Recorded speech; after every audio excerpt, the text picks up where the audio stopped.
was an event that the Minister of Romy, Christophe Emmanuel, it was his initiative to put this flag at the top of the Bells local point with the help of the Bells family as well as the Cabinet of Romy. And I must say, I would like to give all of them a round of applause for a job well done thus far.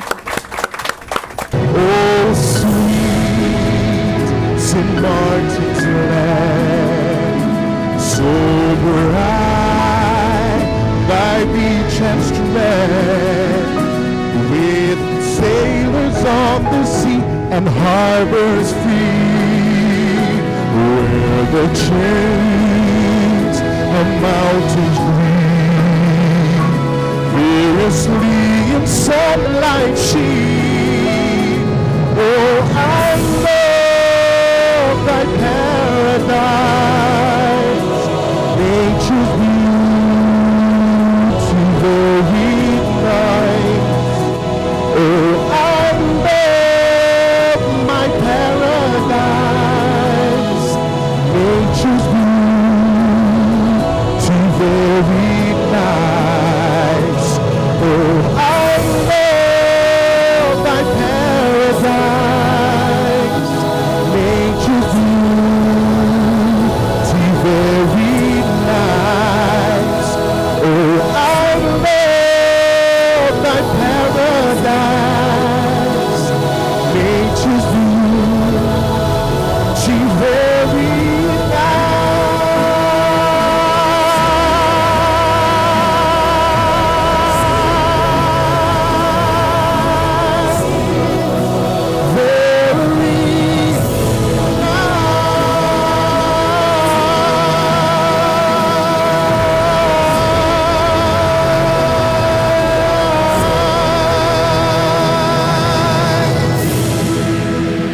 It gives me great pleasure on behalf of the Bell family and the Cornelius, the Abraham family, to stand here before you and to welcome you on this memorable occasion.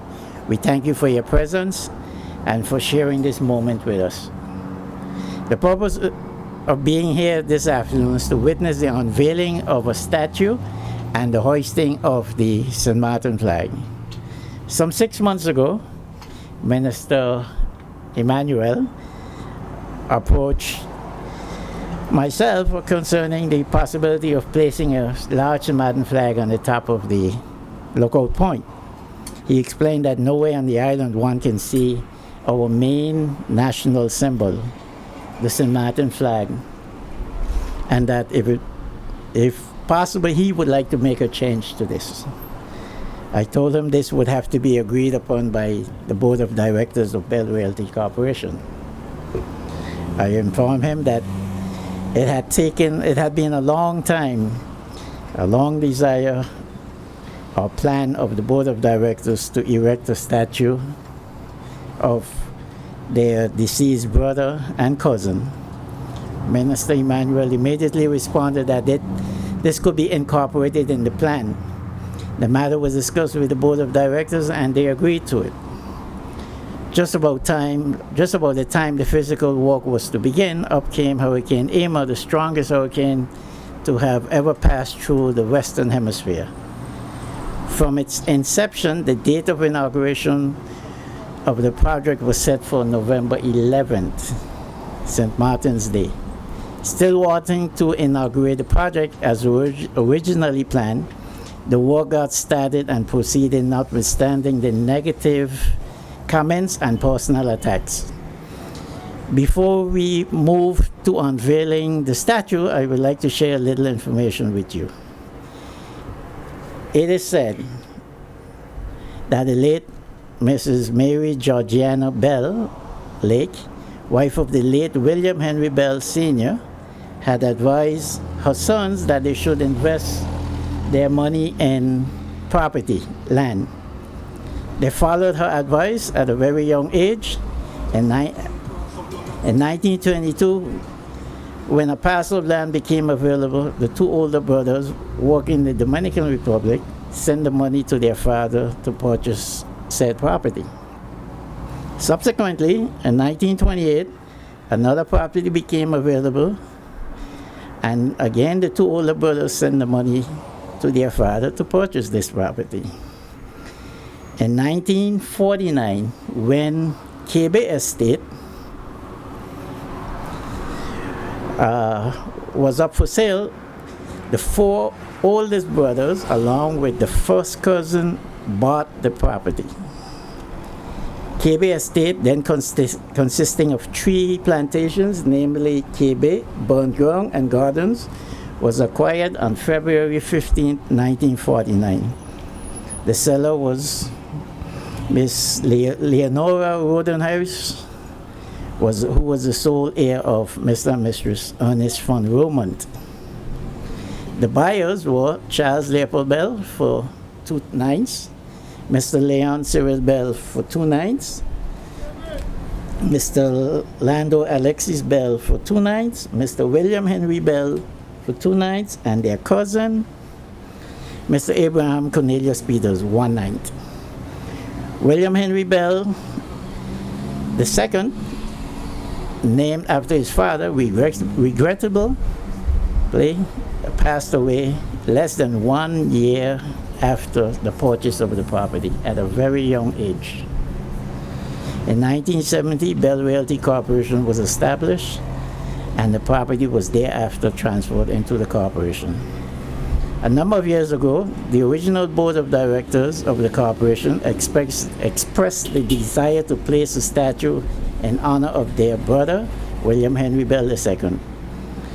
I now ask Pastor Mr. Victor Bell and Mrs. Veronica Lake Bell, the oldest surviving brother and sister of Mr. William Henry Bell II, the late William Henry Bell II, to come forward and unveil the statue.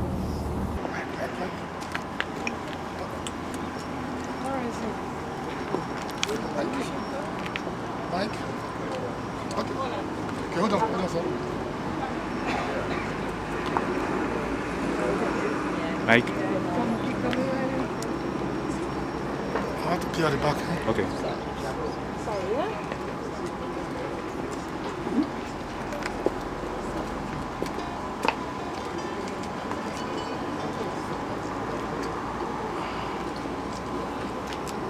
On behalf of the Bell family, we unveil this bronze statue of Mr. William Henry Bell.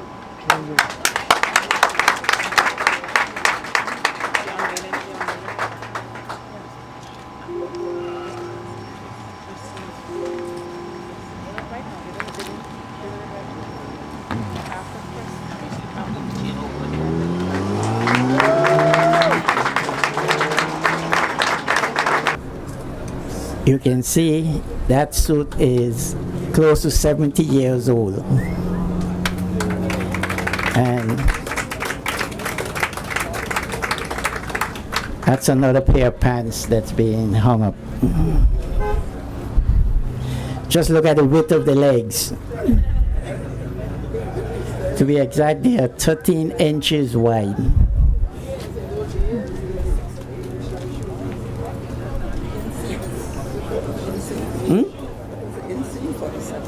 The M was how much was 37? 47. Okay, the end seam was 47 inches.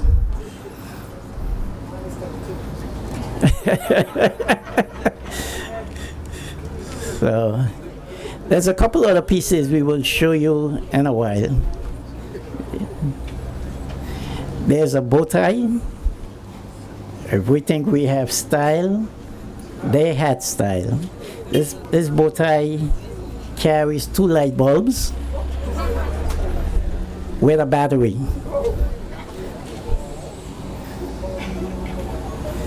And there is the, I'm not sure whether it's called a ball hat or a top hat.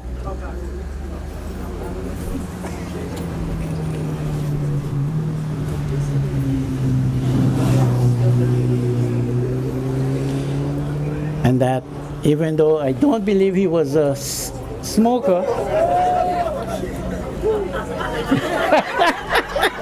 Patsy, you had to show that I'm short. Even though I don't believe he was a smoker, but he had a cigarette lighter, which is very stylish. It carried its own cigarettes on the inside.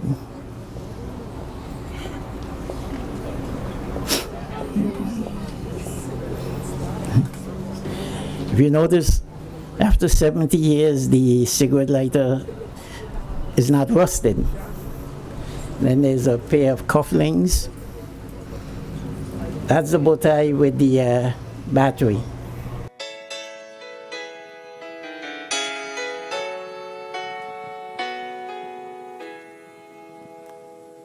Where over the world, say where, you find an island there, so lovely small, with nations free, with people French and Dutch, though talking English much, as the Sint Maarten in the sea.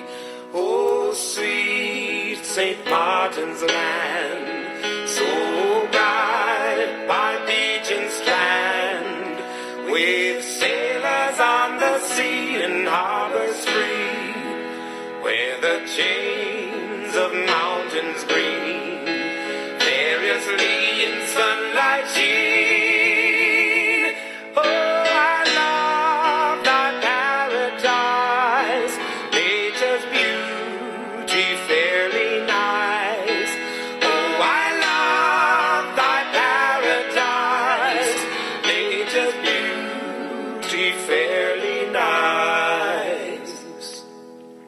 How pretty between all green, flamboyance beaming green, of flowers red, I sunlight set, thy cows and sheep and goats, in meadows or on roads, thy donkeys keen, I can't forget.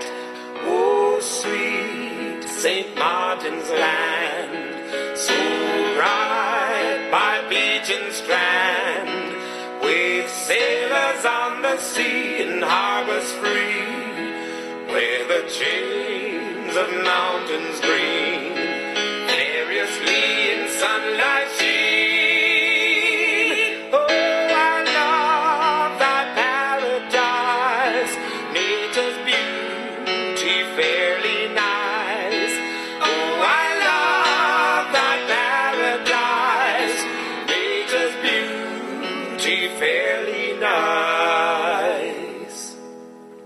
Saint Martin, I love thy name, in which Columbus' fame and memories of old are close. For me a great delight, thy Southern Cross the night.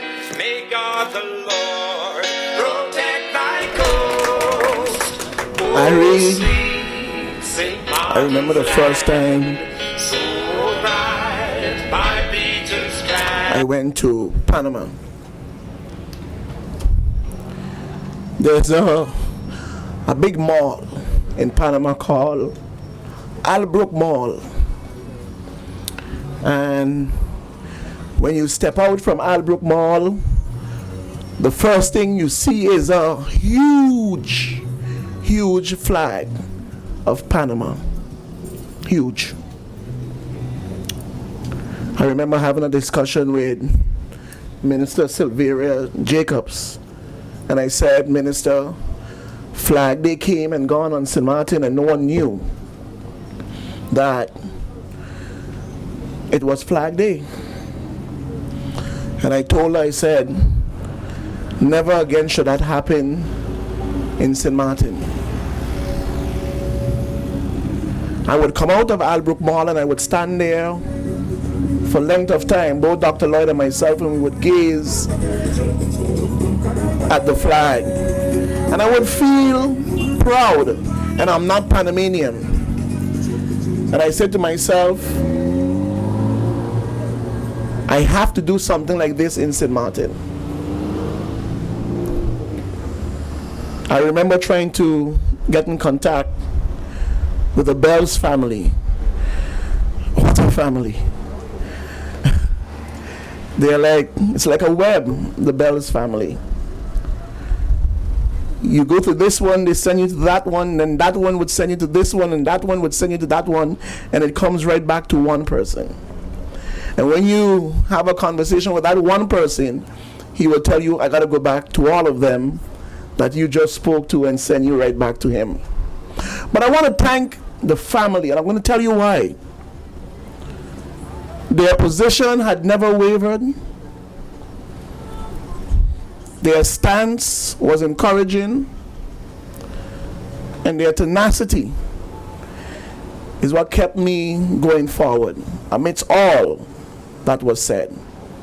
And I remember Russell coming and saying, listen, under no circumstances are you going to stop. This is what the people need. And we had a conversation, and it came up that Haiti is considered the poorest country in the Western Hemisphere, in this part of the world. They had a devastating earthquake that killed 265,000 people. The palace dome was leaning and falling down. The people climbed to the top and they hoisted the Haitian flag. The World Trade Center came crumbling down, killing a number of people, and there was only a piece of metal hanging. What did they do? They hoisted the American flag. When the bombs started to drop on England in World War II and devastate the United Kingdom, what did they do? Hoist the British flag. And I'm saying to the people of Sint Maarten, good, bad, rain, sun, in, out, we are going to hoist our flag.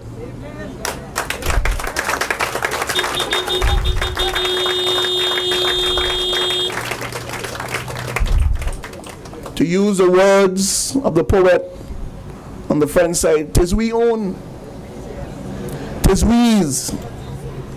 We have welcomed everyone to our shows. And when it's the Dominican Day, they raise their flag. When it's the Haitian National Day, they raise their flag. It's our day every day. So we will raise and hoist our flag every day. Every day is St. Martin's Day. It's our day. It's our day. I also want to thank the Honorable Prime Minister, because I remember him coming into the office, when you're going to tell me something about this flag. But it is so much more than just a flag. It's about giving recognition to our honorable family. And no time should we leave anyone disrespect good people, because that's who they are. And I've gotten to know all of them. Russell and myself will spend hours up here talking and discussing politics, history. Didn't know it was 300 acres of land, but I know now. And I remember speaking to a young lady, and she was like, how could they own a hill? They can't own a hill. I said, they own many hills. I said, you can imagine one day if the family wake up and say, you know what, St. Maarten government, we had enough. We are going to put a toll from down the road and up to the end, and everybody will have to pay to pass. Just imagine what that would cost the country. Because even this road that we drive on is a contribution of the family. It's much more than just a flag. That's the icing on the top of it. But a recognition of the Bells family speaks volume. And I say to them again, thank you, and thank you. St. Maarten deserve it. The family deserve it. Enjoy the evening, everyone.